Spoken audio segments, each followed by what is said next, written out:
Joining us now on the Rude Guest Hotline, Rude, the most reliable heating and air conditioning products in the DMV. From CBS Sports, our guy, Joel Corry. Joel, good afternoon. Thanks for the time today. What's up, Joel? Hey, thanks for having me. Always a pleasure. Let's get into this Terry McLaurin contract situation. We've heard from a couple national reporters now that things aren't going swimmingly between the two parties. I think that's kind of, agent agitation. You don't hear those complaints kind of usually coming from teams where, things aren't going well. But what do you think the difference is? Where's the gap, and how close do you think they are to being reasonably done? Well, on the surface, seems like it should be an easy deal to do because Terry, Pro Bowl receiver, second team All-Pro last year. The big problem is he was an old rookie, redshirted, spent 5 years in college, 24-year-old rookie, turns 30 in September. All the guys at the top of the market were either signing off of their rookie contract or they're at least 2 years younger. So that's the big problem. The 3 is the first digit in his age. We're seeing that's a problem in Cincinnati with Trey Hendrickson, that they want to do a short-term commitment, but they don't want to go the longer-term commitment in that case. So age is really a big issue in this case. So, Joel, the one thing that I saw you write about in the article at CBSSports.com, comping it to the Tyreek Hill extension with the Miami Dolphins, when essentially he was getting, $30 million per, but he got $54 million guaranteed at signing. Do you think that is a more realistic comp than the DK Metcalf numbers that have been thrown around here? That's a hard comp because that was a unique situation that he was under contract for 3 years because the way his contract was structured, that he was never going to play out the end. It just had a big number in salary for that purpose. They essentially ripped it up and gave your deal. Tyreek did it when it was free. If I'm Terry's camp, my whole thing is I arguably had my best year. They would say he had his best year in 2024. I am not slowing down. So age shouldn't be a concern or an issue in this negotiation. So they're going to look more to DK Metcalf for that reason and one other. DK Metcalf was in his same draft class, 2019. He declared early as opposed to playing 5 years like Terry did.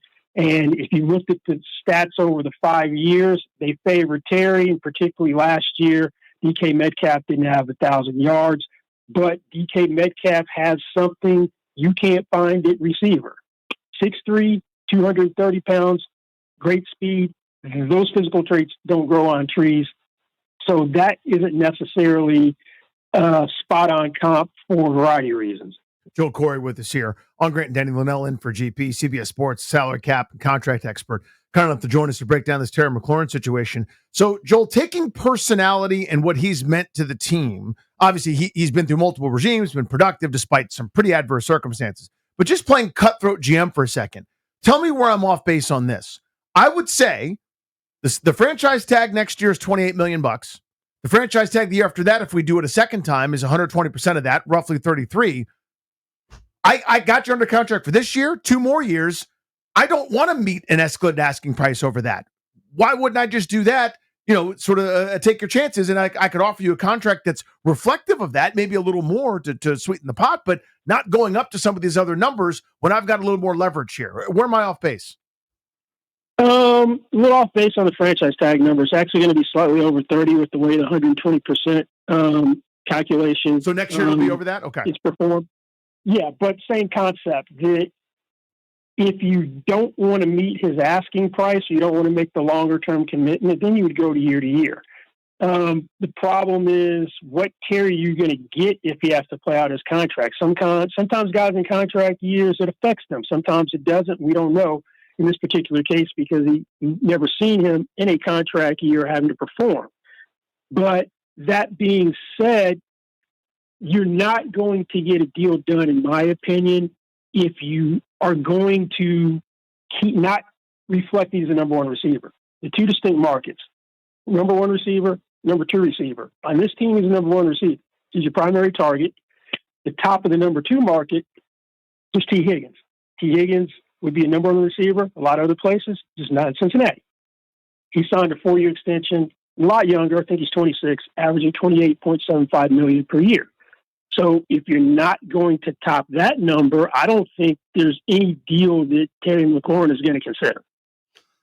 Joel, the other holdup in this, and I guess this is me asking you, is it more about the guaranteed money, do you think, for Terry, or is it about the AAV? It's probably a combination of all the things. In DK Metcalf's contract, he had $60 million fully guaranteed at signing. The last 20 guarantees are kind of meaningless because they're injury guarantees. Pittsburgh traditionally doesn't guarantee a lot of money in veteran contracts. They've only done it for 3 players. Nick Fitzpatrick was no longer there. TJ Watt was the first, and now Metcalf getting guarantees in the second year. So, yeah, he's going to want comparable guarantees. He's probably going to want decent cash flow. You do have a deal that he's done before. You can use as a blueprint if you're going to do it, if you're talking 3-year extension, and just use that kind of structure is the guide for a new deal if you can agree upon what the actual total dollars would be on the extension. So, Joel, you've been in these negotiations before, and you know so much about this from kind of both sides of the table. What is the team arguing, or are they? Like, how is this negotiation going, and why are the only things that we're hearing at this point about how far apart they are? Yeah. The only time you hear someone so far apart is obviously the agent side, because they're trying to put public pressure on the team to get to a point that the team doesn't want to go. So teams typically don't leak. This player's asking way too much money. It's typically that's when the player's trying to use what he can to apply some sort of pressure. It's still kind of early. I know training camp starts in about 2 weeks. It'll be interesting to see what Terry would do if there's not a deal done by then. Would he hold out? That's $50,000 per day for each training camp day he's not there, and that's a mandatory fine. Or would he hold in where he shows up to avoid the fine, participates on a very limited basis or not at all, and does his classroom work until there's a deal done? I think the time to be concerned is as we start getting the middle of the preseason, mid-August. If there's not a deal done, then maybe you should really be a little more concerned than today. Joel, I would have had several heart attacks by that point. If it drags that far out, let me ask you this, I guess. The longer it goes, do you think it decreases the likelihood of it getting done? Not necessarily, because we've seen situations each year where it drags out and eventually they get done. Adam Peters comes from a team where That's true. Up until this year, they dragged out everything. Last year, San Francisco, Brandon Ayuk held in. That was done late. Trent Williams held out. That was done late. Nick Bosa, when Adam was still there, that was done late. Debo had some issues. It got done a few days into training camp. So this is kind of the nature of the beast.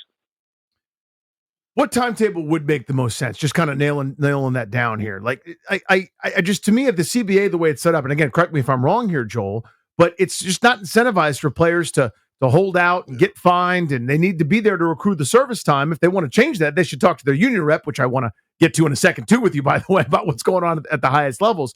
But what timetable makes the most sense to you? Start of training camp is ideal because then Terry's there. You're getting him for the full benefit to try to build upon the success of last year. But he's a multi-year vet. He probably knows how long it takes for him to get ready to play and to have a successful season. The longer this thing drags on, the one thing you have to worry about is some sort of soft tissue injury, because we've seen that time and time again where there's a contract dispute which drags on. The player has a soft tissue injury and he's out 2, 3 or more or multiple games because of some sort of hamstring injury or quad injury, groin, or whatever he had. Joel, I know people aren't going to want to hear this, and we're still a ways away from this. I understand. What would be the trade value for Terry McLaurin if it got to that point? Well, you got to look at the DK Metcalf trade as something you would have to, which would be in the ballpark. That was essentially a second-round pick. The problem is Redskins are trying to win now. If you're going to trade him, you needed to do it before the draft so you could get someone who could come in and you could replace him draft pick. You don't have anyone on the roster who can effectively do what Terry does. I know you traded for Deebo Samuel, but he hasn't been highly productive since 2021, which was his last contract year. So I have my reservations about him. I don't see a scenario where they're going to trade him because they're trying to win and get to a Super Bowl this year. Give our guy Joel Corry a follow at Corry Joel on the old Twitterverse. Joel, quick gear shift here, but I can think of no one better to explain to the people what the hell's going on. NFLPA and the NFL.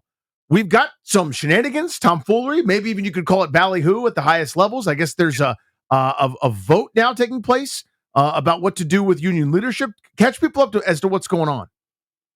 This all stems from the collusion case that was brought because of quarterbacks not getting fully guaranteed contracts after Deshaun Watson. There was a decision which the arbitrator made in January, which said that the NFL tried to encourage collusion, but did not actually engage in collusion. There was an agreement between union leadership and the NFL to keep that ruling secret. Pablo Torre and Mike Florio, to their efforts, got a copy of the 61-page decision. It paints the NFL. It's not a good look for the NFL. It's also not a good look for union leadership not to try to weaponize this and use it for players.